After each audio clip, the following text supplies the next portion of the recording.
Hello guys. So I hope you guys are enjoying investment appraisal up till now. Now the last part of investment appraisal is that we will discuss something called sensitivity analysis. Now what is sensitivity analysis? Sensitivity analysis is a technique that we use, and in this technique we have to see how changes in any independent variable or any input variable, just to keep it simple, will affect your dependent variable or your output variable. Now, what do I mean by that? This definition sounds a bit technical. So, when we talk about all investment appraisal decisions, figuring out the NPV, IRR, that is subject to forecasted cash flows. Now, all these forecasted cash flows are based on our assumptions and they could change. So, any change in the scenario could also lead to a change in our cash flows. So, for example, your capital investment appraisal decisions are all subject to the discount rate. That is something that a firm has to estimate. It's not something given. You have to calculate your expected discount rate or opportunity cost.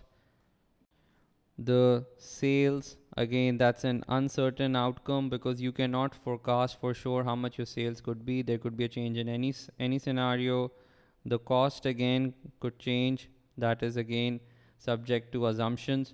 So all these changes in variables can lead to a different capital investment appraisal decision. So your NPV, IRR could all change because of these assumptions. So under sensitivity analysis, what we do is we figure out how sensitive our results for investment appraisal are to all these assumptions. So in this course, we'll study how to figure out these sensitivities, how they will impact our result, what calculations can be expected on the exam day. So let's just go through some of the basic formulas that will help us calculate the sensitivity analysis for different decisions. Okay. Now, when we talk about sensitivity analysis in this course, there can be sensitivity analysis to break even, something we studied back at our earlier level, changes in your selling price, because remember, any change in the selling price will lead to a change in your sales. Sales will impact your overall cash flows and will also impact your investment appraisal decisions. How the sensitivity analysis can then be applied to investment appraisal and budgeting standard costing. When we study, we'll also see how sensitivity can also be applied to budgeting and standard costing. Okay, so if I just start off with marginal costing first, there can be sensitivity to the selling price. Sensitivity to selling price could be profit upon sales into 100. This will figure out how any changes in sales or selling price will lead to a change in your profit. That's your sensitivity to the selling price. Sensitivity to fixed cost will be profit divided by fixed cost. How any change in your fixed cost can impact your profit, right? So because let's say if the rent goes up and all of a sudden, and that would impact your profit. So this will help us determine the sensitivity of any change in fixed cost to profit. We can also see sensitivity of variable cost and volume. Sensitivity of variable cost will be the same, profit upon variable cost. Any change in variable cost will help us determine the impact on our profit. Whereas for volume, we'll use margin of safety. If you guys recall what was margin of safety from AS level, margin of safety was the difference between the actual output that the firm produces minus break even output. So it gives you the range of safety, that how much is the firm operating over and above the break even point.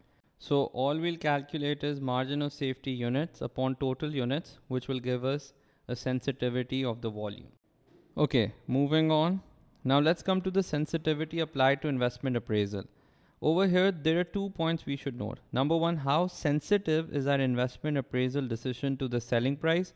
So we can compare the net present value, something that we'll calculate, upon present value of sales. What do I mean by present value of sales? So present value of sales is just the discounted value of all your sales. So what we'll have to do is we'll take our sales and we'll multiply it by the discount factor. You guys are all used to the discount factor. So every year's sales should be multiplied by the discount factor.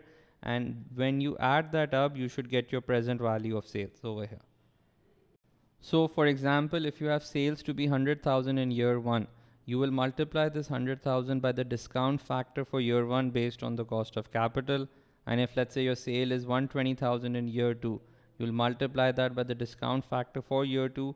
When you add these two up, you will get the present value of sales. So NPV upon the present value of sales should give you the sensitivity of the selling price. Similarly, if you want to calculate the sensitivity of your initial cost, all you will do is you will calculate NPV divided by the initial cost into 100. So this will tell you that for any change in $1 of the cost. So let's say you estimated your machinery to be worth 500,000, but now let's say the machinery has gone up by 20%. So you can calculate that any change in initial cost, how much will that impact your NPV over here? So an increase in cost should decrease your NPV, but an increase in selling price should increase your NPV. So these sensitivities will help you understand how your output, which is the net present value, is subject to different assumptions. All right. Now, one last thing to conclude this topic is also the concept of annuity factor. Now, you guys have all seen the concept of discount factor, how your discount factor shows that $1 to be received in the future, you can calculate the present value of it. So let's say if I'm supposed to receive $100 in year 1, year 2, year 3, that's a constant cash flow across each year. So to find the present value, we'll have to do 100 into 0.909, then this 100 into 0.826, and this 100 into 0.751. So the annuity factor concept basically tells us that if your cash flow is constant, what we can do is we can add up these three discount factors and just multiply it by 100 once. Let me do that over here. So what we'll have to do is we'll just take this 100 and we'll add these three discount factors and multiply it by 100. It should give us the same answer.